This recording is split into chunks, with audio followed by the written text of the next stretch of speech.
എല്ലാവർക്കും നമസ്കാരം. ഇന്ന് ഞാനൊരു സ്പെഷ്യൽ വീഡിയോയുമായിട്ടാണ് വന്നിരിക്കുന്നത്. ഒരു പക്ഷേ നിങ്ങൾ കുറച്ച് പേർക്കെങ്കിലും അറിയാമായിരിക്കും ഈ വളക്കാപ്പ് ആഘോഷം എന്താണെന്ന്.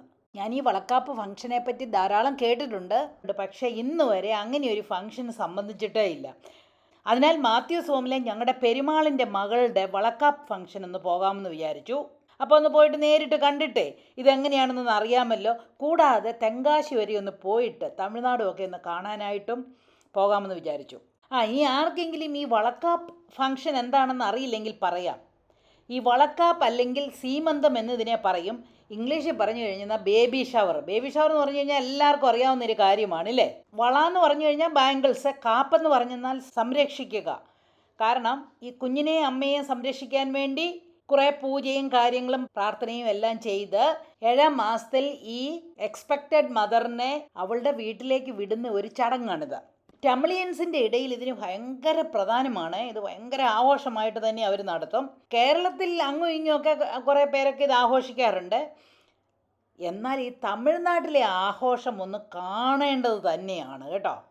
നമ്മൾ ഈ ബേബി ഷവർ എന്ന് പറഞ്ഞു കഴിയുമ്പോൾ ഒരു ജസ്റ്റ് ഒരു ഗെറ്റ് ടുഗെദർ, എക്സ്പെക്റ്റഡ് മദറിനും ബേബിക്കും വേണ്ട ഗിഫ്റ്റ് എല്ലാം കൊടുക്കും, കുറച്ച് ഗെയിംസ് ഒക്കെ കാണും. അങ്ങനെ ഒരു ഫണ്ണി ആയിട്ട് അല്ലെങ്കിൽ ഒരു ജസ്റ്റ് ഒരു കാഷ്വൽ ആയിട്ടുള്ള ഒരു സെലിബ്രേഷനാണ്.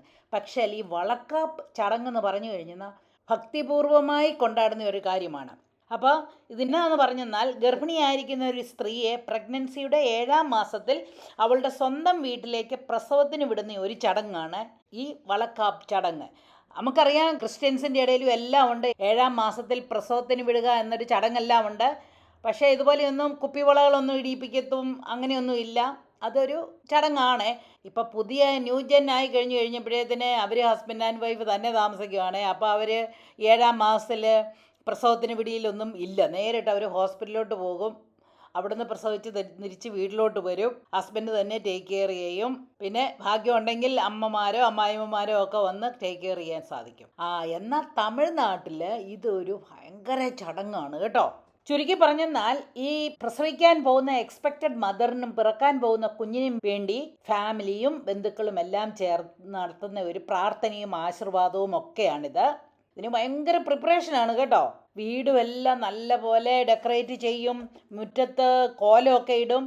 പിന്നെ കുറേ താലി പ്ലേറ്റുകളിൽ മുല്ലപ്പൂ, റോസപ്പൂ, പിന്നെ ജമന്തിപ്പൂ, അതുപോലെയുള്ള പലതരം പൂക്കളും അതുപോലെ തന്നെ വിവിധ തരം പഴങ്ങളും സ്വീറ്റ്സും എല്ലാം നിരത്തി വയ്ക്കും.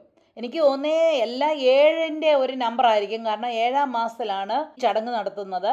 അപ്പം 7 തരം പഴങ്ങളും 7 തരം പൂക്കളും എല്ലാം ഉണ്ടെന്നാണ് എനിക്ക് തോന്നുന്നത്.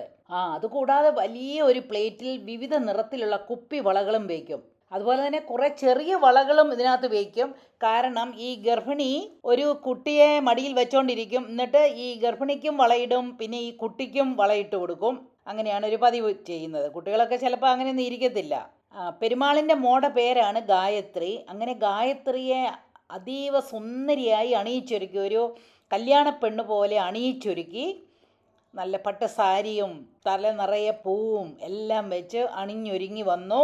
എന്നിട്ട് അവർക്ക് പ്രത്യേക പ്രാർത്ഥനയൊക്കെ ഉണ്ട് കേട്ടോ. ബന്ധുക്കൾ ആരൊക്കെയാണെന്ന് അറിയത്തില്ല. അതുപോലെ ബന്ധുക്കൾ പൂമാലയൊക്കെ അവരെ ഇടും. ആ സമയത്ത് അവരുടെ കുരവേടിയിലൊക്കെ നടത്തി കേട്ടോ. അതിനുശേഷം ഹസ്ബൻഡിനെയും വൈഫിനെയും, ഗായത്രിയെയും ഹസ്ബൻഡിനെയും കൊണ്ടുവന്ന് കസേരയിലിരുത്തി. അതിനുശേഷം ഫാമിലിയും ബന്ധുക്കളും വന്ന് ഓരോരുത്തരായി വന്ന് ഗായത്രിക്ക് 2 കൈയിലും വളയിട്ട് കൊടുത്തു. ആദ്യം വന്നവരെ ചന്ദനം കവിളത്ത് പൂശി, എന്നിട്ട് കുങ്കുമവും അതിൽ പൊട്ടുകുത്തി. അങ്ങനെ എല്ലാ സ്ത്രീകളും വന്നിട്ട് ഗായത്രിക്ക് വളയിട്ട് കൊടുത്തു. ഗായത്രിയുടെ അടുത്തൊരു കുട്ടി ഉണ്ടായിരുന്നു, ആ കുട്ടിക്കും വളയിട്ട് കൊടുത്തു. അപ്പോൾ ഈ ഈ കുപ്പിവള വേണം ഇടാനായിട്ട്. ഈ കുപ്പിവള ഇടുന്നതിൻ്റെ കാര്യം എന്താണെന്ന് പറഞ്ഞെന്നാൽ 7 മാസം പ്രഗ്നൻ്റ് ആയിരിക്കുമ്പോൾ ഗർഭസ്ഥ ശിശുവിന് കാത് കേൾക്കാം എന്നാണ് വിശ്വാസം. അപ്പോൾ അമ്മയുടെ കയ്യിലെ വളക്കിലുക്കം കുഞ്ഞിൻ്റെ ബ്രെയിനിനെ സ്റ്റിമുലേറ്റ് ചെയ്യിപ്പിച്ച് ബ്രെയിൻ ഷാർപ്പ് ആക്കുന്നതിന് സഹായിക്കുമെന്നാണ് വിശ്വാസം. നമ്മൾ പണ്ടേ കേട്ടിട്ടില്ലേ, പ്രഗ്നൻ്റ് ലേഡീസൊക്കെ ഹാപ്പി ആയിരിക്കണം, നല്ല പാട്ടും കഥകളും ഒക്കെ വായിക്കണം, കേൾക്കണം, ഉറക്കെ പാടണം, കേൾക്കണം എന്നൊക്കെ പറയുകയല്ലേ. അതൊക്കെ ഗർഭസ്ഥ ശിശുവിനെ പോസിറ്റീവായിട്ട് ബാധിക്കും എന്നതിനാലാണ് അങ്ങനെയൊക്കെ ചെയ്യുന്നത്. കുപ്പിവള തന്നെ വേണം ഇടാനായിട്ടും, എന്നാലേ അതിന് കിലുക്കം കേൾക്കുള്ളൂ എന്നാണ് പറയുന്നത്. എനിവേ, തമിഴ്നാട്ടിലെ ഒരു ആചാരമാണ് കുപ്പിവളകൾ കണിശമായിട്ടും കല്യാണം കഴിച്ച് ഭർത്താവുള്ള സ്ത്രീകളെല്ലാം കുപ്പിവളകൾ ഇടണമെന്നുള്ള നിർബന്ധം. ഈ വളക്കാപ്പ് ചടങ്ങ് എന്താണെന്നൊന്നും എനിക്ക് ശരിക്കും അറിയത്തില്ലായിരുന്നു. ഇങ്ങനെ വളയിട്ട് വീട്ടിൽ വിടുമെന്നൊക്കെ അറിയുള്ളൂ. കാരണം അവിടെ ചെല്ലുന്നവരെല്ലാം വള വാങ്ങിച്ചുകൊണ്ട് വരുമെന്നൊന്നും എനിക്കറിയത്തില്ലായിരുന്നു കേട്ടോ. അതുകൊണ്ട് ഞാൻ വളയൊന്നും കൊണ്ടുപോയില്ല. പക്ഷേ ഗായത്രിയുടെ അമ്മ എൻ്റെ കയ്യിൽ 2 വള തന്നു. അതുകൊണ്ട് ഞാനും ഗായത്രിയുടെ കയ്യിൽ വളകൾ ഇട്ട് കൊടുത്തിട്ട് ഗായത്രിക്ക് വേണ്ടിയും കുഞ്ഞിന് വേണ്ടിയും ഞാൻ പ്രത്യേകം പ്രാർത്ഥിച്ചു. നല്ല ഒരു ചടങ്ങായിട്ടാണ് എനിക്കിതിനെ തോന്നിയത് കേട്ടോ. ഇങ്ങനെ ഒരു ഫംഗ്ഷൻ അറ്റൻഡ് ചെയ്യാൻ സാധിച്ചതിൽ ഒത്തിരി സന്തോഷം തോന്നി. അതിനുശേഷം അതിപ്രമാദമായ ശാപ്പാടും ഉണ്ടായിരുന്നു. 7 വെറൈറ്റി ചോറും പായസവും കൂടി ഒരു ഉഗ്രൻ ഊണ്. ഗായത്രിക്കും കുഞ്ഞിനും എല്ലാവിധ അനുഗ്രഹങ്ങളും അഭിവൃദ്ധിയും ഉണ്ടാകട്ടെ എന്ന് പ്രാർത്ഥിക്കുന്നു. God bless you Gayatri and Kali.